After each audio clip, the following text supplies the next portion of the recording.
Hi everyone, my name is Nigel Chilombwe and I'm the head of commercial awareness with Legal MET, and today I'm with Reid. I'm just going to allow her to introduce herself. Hi everyone, my name is Ruth Reid. I'm a criminal barrister based at 3 Temple Gardens Chambers in London. So we are glad that you can join us. I understand that prior to you taking a career in criminal law, you were into civil law. What drove you from civil to criminal law?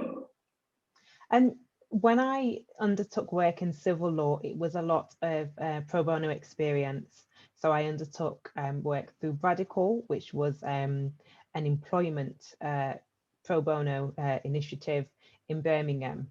And then I also undertook some paid work experience with Quest Legal Advocates. When you are a legal graduate or when you have completed your BPTC, you are limited with the types of hearings that you can have. However, you can undertake work in matters such as employment or small claims hearings. And so that's how I got into dealing with civil matters, although I was aware from my second year at university that I would want to qualify and practice in criminal law. Oh, that's interesting. Now that you have touched that you've been, since you have been in university, can you tell us a little bit about your legal journey, where you have been to where you are now? Yes, so I knew quite early on that I wanted to become a barrister. Initially, I thought I might be interested in sports or media law, some of the more glamorous, types of law that you see on the TV. It became quite apparent while studying my degree that I enjoyed criminal law the most. In terms of my journey, I did a very traditional route. I did A-level English and history, as well as a couple of others, because I found out through my research that they were good subjects to have as a basis for studying law. I then went on to study law with management at Aston University. It was a 4-year sandwich degree with an integrated placement year. That's because, again, I still thought I might be interested in a more commercial area of law. However, in my second year, I studied criminal law and just fell in love with it. That was the highest grade that I got in that year, and I just really enjoyed the topic. And so from there, I then started to develop, getting a variety of experiences, but a lot more geared towards criminal law. After undertaking my degree, I went straight on to do my BPTC at the University of Law in Birmingham. That was what it was called at the time. I know they're just changing the acronym now. And after that, I applied for pupillage for a couple of years and secured it 2 years after completing the BPTC. In between that time, I undertook work as a barrister's assistant, and I also undertook work as a paralegal at the Serious Fraud Office. Wow, quite an interesting journey, I would say. I understand you did some time at the Employment Tribunal.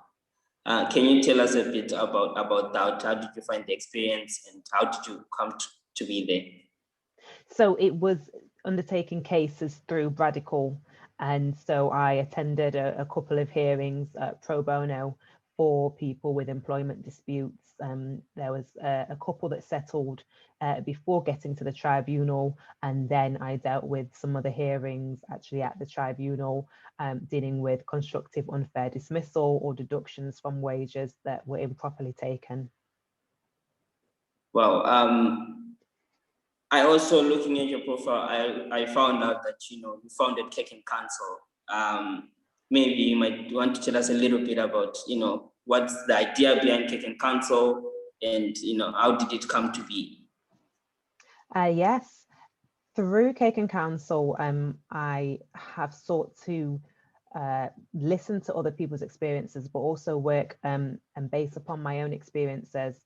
I found that coming to a profession such as the legal profession can be challenging, of course, but I also found that the social aspect can be quite daunting for people from what the common term is, non-traditional backgrounds, people like myself who didn't know any lawyers really, and didn't know, you know, the nuances that coming to a career at the bar takes, such as dining sessions, you know, which glass is for which wine, or for port, and which cutlery is for, you know, which dish.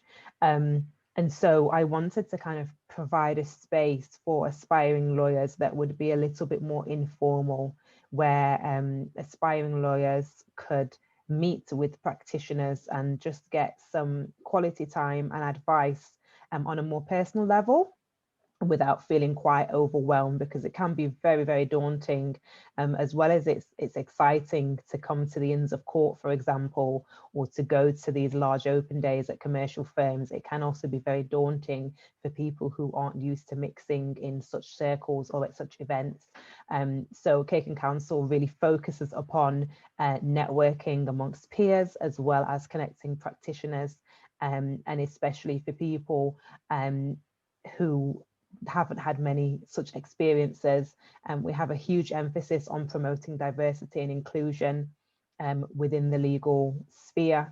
And we also ensure that for a lot of our events, we actually try to have a higher ratio of practitioners that can actually network with and provide opportunities and mentorship to the aspiring lawyers, because I also found in my own experience that you could go to events and there would only be a couple of practitioners, and you never got a chance to speak to them or connect with them, because they were just overwhelmed with the amount of students that were keen to speak with them. Wow, it's quite interesting. I have a final question for you before I actually let you go. It's about the imposter syndrome. What advice would you give to a younger Ruth who wants to be a lawyer, who's suffering from this imposter syndrome? What sort of tips can you give to someone in that position? I would say that you deserve a seat at the table. Someone who I love is Solange. She has an album called A Seat at the Table, and I think it's a well-known phrase that people use. When you are suffering from imposter syndrome, it's as if you don't believe you deserve to be there. There's even biblical references to animals sort of eating the crumbs that fall off of the table. And again, it's about kind of thinking, I don't deserve to be here. I don't deserve to sit at the table and eat with, you know, the people that are there, the people that have made it. So I would say to myself that, yeah, you deserve a seat at the table. The table may be very different. It may have all these knives and forks and glasses that you have never seen before, and you don't know which order to use them in, but you deserve to be there, because you will learn and adapt very quickly, and you will do very well once you're there. Wow, that's very inspiring. Thank you for taking the time to be with us today, and we are wishing you the best in your work, and we look forward to see your work, especially with Cake Counsel. Fantastic. Thank you for having me. Thank you so much.